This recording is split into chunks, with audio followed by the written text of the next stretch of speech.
Hello everyone, welcome to Sunya IAS and welcome to this lecture.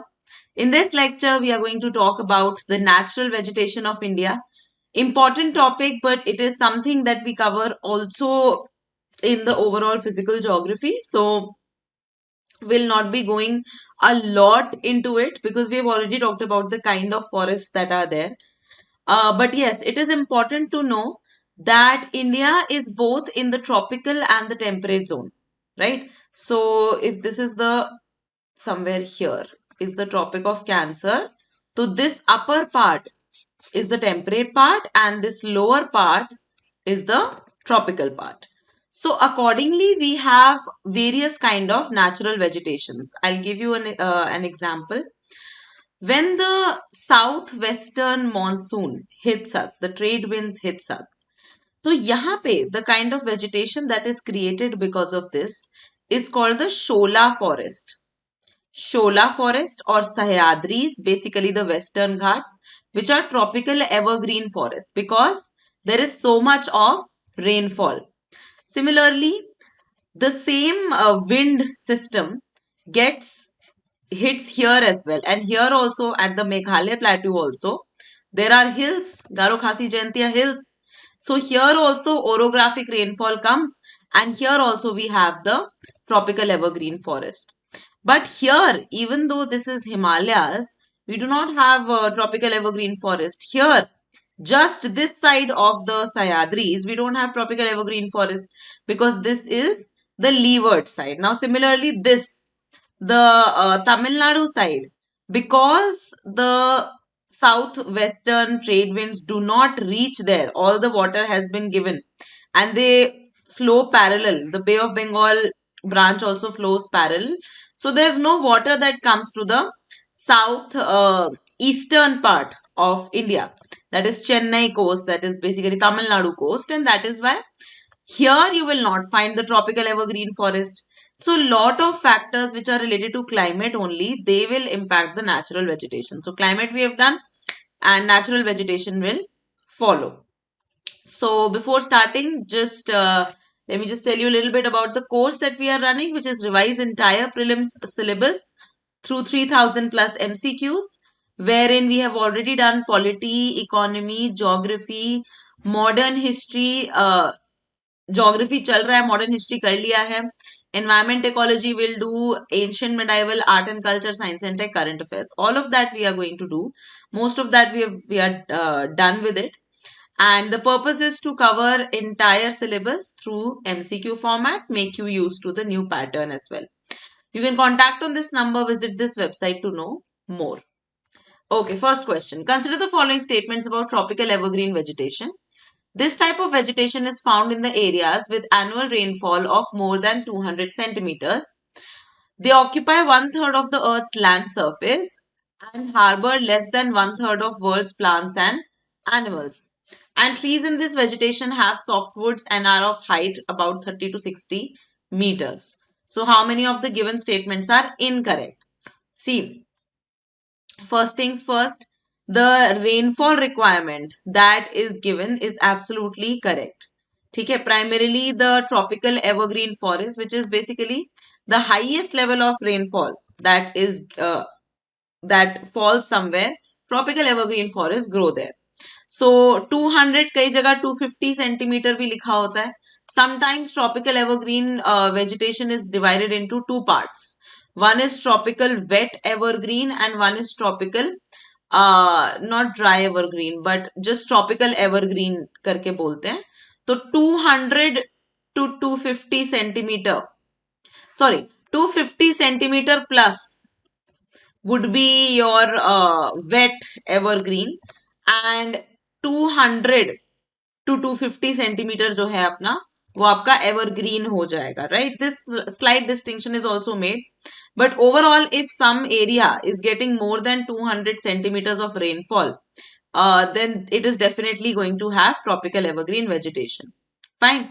This happens in Andaman Nicobar Islands, this happens in Western Ghat, this happens in Meghalaya Plateau. So first is absolutely correct.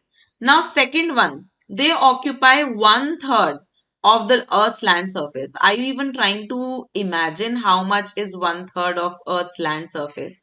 If tropical evergreen forest would be occupying 1/3 of land surface, we would not be having any problem of this global warming and all this. Okay? They occupy hardly 7% of the Earth's surface. Hardly 7% of Earth's land surface. Fine. And they harbor less than 1/3 of the world's plants? No. They are actually harboring more than 50% of the world's plants and animals. They are full of biodiversity. They are full of basically plants and animals, all the kinds of varieties. So this is absolutely nonsense. And here you have got to know two facts. That is, one, they occupy 7% of land surface. Second is they have more than 50% of global biodiversity. Another fact here is that tropical rainforests are on land. And in marine areas, what is there? Corals are there. And corals are much more productive as compared to the tropical evergreen forest. That's why they are also called the rainforest of the ocean. Okay? Trees in this vegetation have softwood and are of the height about 30 to 60 meter. See, 30 to 60 meter is fine. We have very tall trees which go up to 60 meters. But they do not have softwood. They have hardwood. Okay? And just try to recall what are some of the trees. There's ebony, mahogany, rosewood. These kind of trees are there. Then another very important tree that is there is rubber. Rubber requires a lot of water. So here how many are incorrect? Only two are incorrect. Next. Which of the following species of trees are not a tropical evergreen vegetation? Rubber, mulberry, mahogany, plum, ebony. So यहाँ पर देखो कौन से आपके tropical evergreen vegetation नहीं है. तो you know for a fact कि rubber is your tropical vegetation for sure. Mahogany, ebony, mahogany, rosewood ये आप पढ़ते ही हो. तो mahogany is there, ebony is there. So you are left with mulberry and plum. So mulberry and plum both are a part of, not a part of tropical evergreen. Mulberry grows in tropical moist deciduous. So moist deciduous would be having about, let's say 150 to 200 centimeters of rainfall. Okay? But it is still not evergreen. So here mulberry grows and plum grows in dry deciduous. Dry deciduous, that is 100 to 150 centimeters. Okay? So here 2 and 4 is the answer, and it's important because somehow UPSC is just too much into asking about tropical evergreen forest. Every other year, including 2023, they have given a situation and they have asked you which forest are we talking about. So somehow tropical evergreen vegetation pe, tropical evergreen forest pe, they have a very strong fixation. So you should be knowing about this. Answer here is 2 and 4. Next. This type of vegetation is found at the heights of 1500 meter. Vegetation is evergreen and tree woods are also soft. Which type of vegetation has been referred to here? Tropical dry deciduous vegetation, moist temperate montane vegetation, moist subtropical montane vegetation, and tropical moist deciduous vegetation. So which of the given vegetations are at a height of 1500 meter? Vegetation is evergreen and tree woods are soft. So first of all, every word can be a hint. In the question, height is given 1500 meters. So it's very, very less probability that it would be a dry deciduous vegetation and also that it would be tropical vegetation. Because 1500 meters hai, so it is somewhere on elevation. Fine. So there is lesser chance. Then vegetation is evergreen. So when it is evergreen, then the climate has to be moist. So moist, moist, moist, and again another one to eliminate the dry deciduous. Tree woods are also soft. This is a very, very big hint, and this is the hint that will help you to arrive at the answer. Soft tree woods are actually found in montane vegetation, and they are found in montane subtropical vegetation. So what is tropical and subtropical and temperate?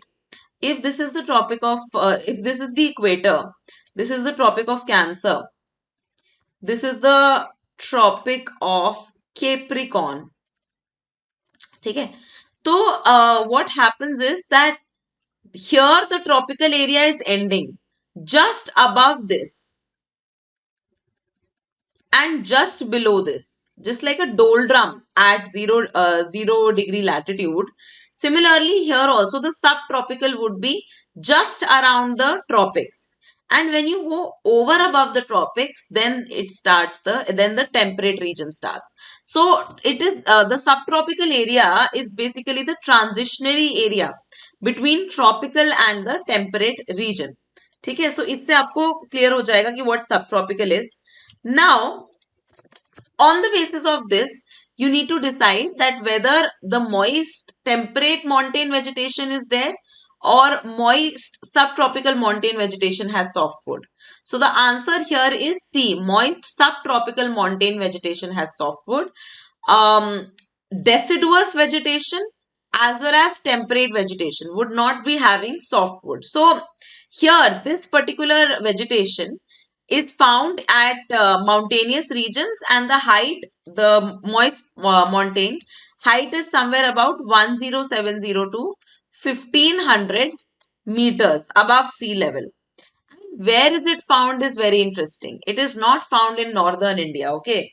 It is subtropical in nature. So it is found in the peninsular India.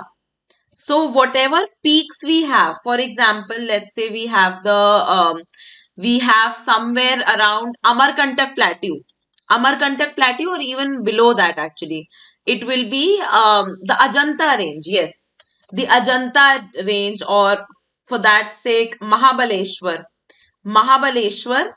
From where Krishna river starts. Yes.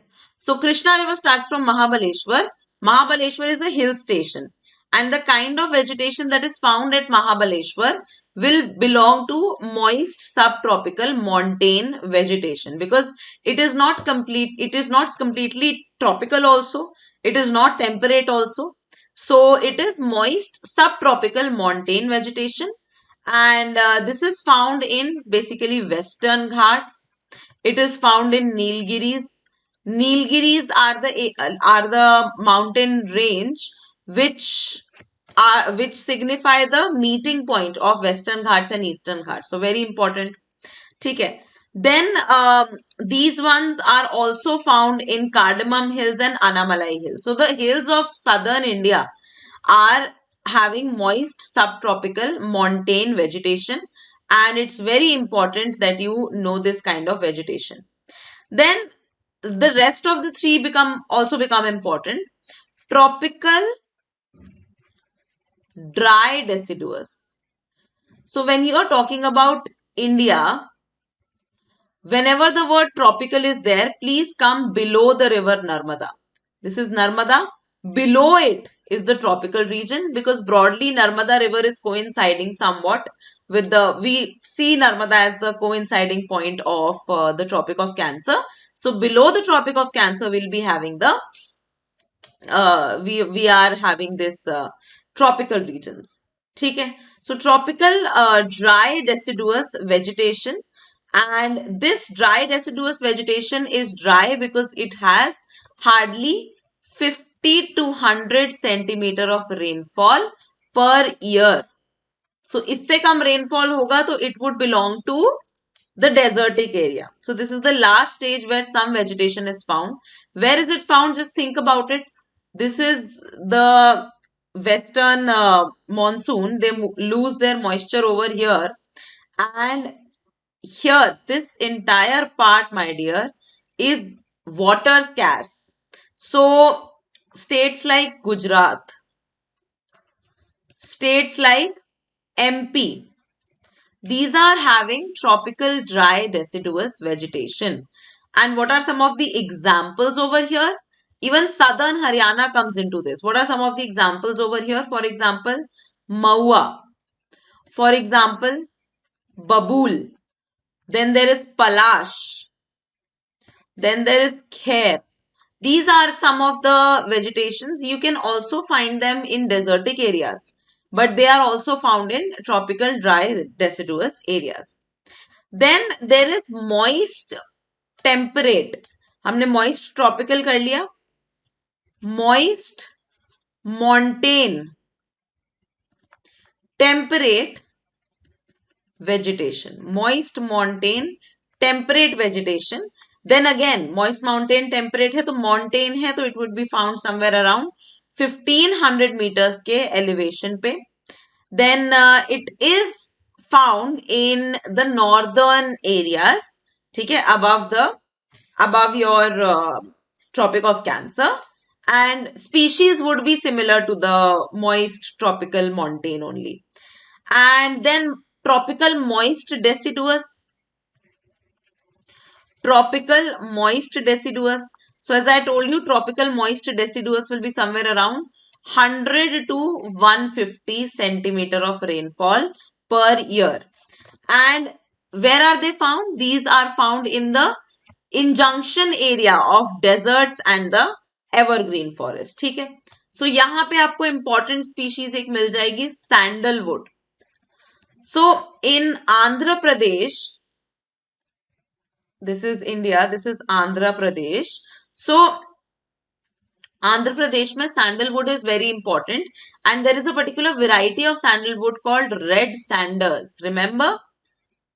Red Sanders, a very popular movie also has been made on this entire how Red Sanders is smuggled and everything. So Red Sanders is a tropical moist deciduous vegetation. So these are some of the broad vegetations that I have told you. Next, which of the following are the characteristics of evergreen forests? Less dense canopy with short trees, wide variety of plants and animals, abundant epiphytes, and warm and humid climate. Which of the given statements are correct? As I told you, obsessed with evergreen forest, so we have tried our best to include everything when it comes to the evergreen forest in your class only. So, yes, this particular evergreen forest, as I have already told you, they will not have short trees and less dense canopy. They will have a very dense canopy, and their canopy will be so dense that sunlight will not be able to go to the ground. Sunlight will be stuck on the top, and they will be dark when it comes to the ground. So, if this is the forest, these are the trees, and these are very, very dense trees. So they are not letting this sunlight to come to the ground. This is a tropical evergreen forest. However, with the limited amount of sunlight also, there are some plants which can grow. And these plants, apart from the shrubs, etc., these plants are called epiphytes, which will grow over here. Taking the support of these trees, these plants will grow. Mechanical support of these bigger trees, which are going to about 60 meters in height, these epiphytes will grow. So abundant epiphytes are there. Wide variety of plant and animal life is there. Warm and humid climate is there. But there is no chance that there is less canopy and short trees, because how much rainfall is there? More than 250 centimeter of rainfall is there. So here 2, 3 and 4 is the correct answer. Alright, last question for the day. Consider the following statements regarding mangroves. Mangroves are only found in tropical and subtropical latitudes. Mangroves in India are found only on its eastern coasts. And mangroves have special roots called pneumatophores for absorbing oxygen. How many of the statements given above are correct? So mangroves, as you all know, these are wetland crops, and the wetland trees, sorry, not crops. and these are the trees which grow on very salty water. Okay? However, they cannot be grown in a lot of temperate areas or a lot of polar areas. They cannot grow in cold. They need warm waters. So that's why their maximum range is the subtropical latitudes. They cannot go beyond that. ठीक, so first is absolutely correct. Now second you might be thinking is not correct, and you are absolutely right, because mangroves are found on the Gujarat coast as well. In fact, a very large variety of mangroves are found in Gujarat. Wherever you are having salty warm water, you'll be able to see mangrove forest over there. So second one is incorrect. And third one, mangroves have special roots called nematophores for absorbing oxygen. This is absolutely correct, and these are also called as stilt roots. Stilt roots, because if this is the mangrove tree, and mangrove trees do not have a lot of height. Okay? So because the water is so salty, the roots will come out like this. Okay? So these are living roots, these are breathing roots, and very important. So here B, only two of the given statements are correct. Mangroves are found only in eastern coast is wrong. Okay? And I want you to tell me in the comments what are the conditions which are there, which are required for mangroves to grow. This is very important. What are the conditions required for mangroves to grow? For example, one I told you, warm salty water. Warm salty water, I told you. There are some other conditions also that are required for mangroves. So please write down in the comments. Okay?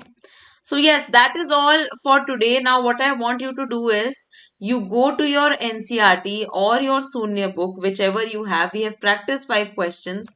You make sure that the kind of vegetations that are provided in the NCERT, be it the broadly तीन ही basically categories होती हैं. One is evergreen. This evergreen can be further divided into tropical and temperate. Then one will be deciduous, wherein there is definite shedding season of the trees. And the third would be your dry areas, which is the desertic areas. So Thar wala region ho gaya, etc. Other than that, there are some specific varieties. For instance, there is mangrove, which is a specific variety. So we have just talked about mangrove. So you need to see where all of these varieties are found in on the Indian subcontinent, है ना. India में कहाँ पे कौन सा पाया जाता है, ये आपको जानना है. This is your task, and this is basically your subject completion only. So with this, we are at the end of the class. I hope you enjoyed this class. I hope you derived value out of this class. If you did, do let me know in the comments, and I will see you all in the next class. Now, what are we going to do in the next class? We are going to cover the soil. Important aspects of soil of India, and very important questions have been asked from soil. So please tune in the next class as well. And thank you so much for watching till here. All the very best. Keep practicing.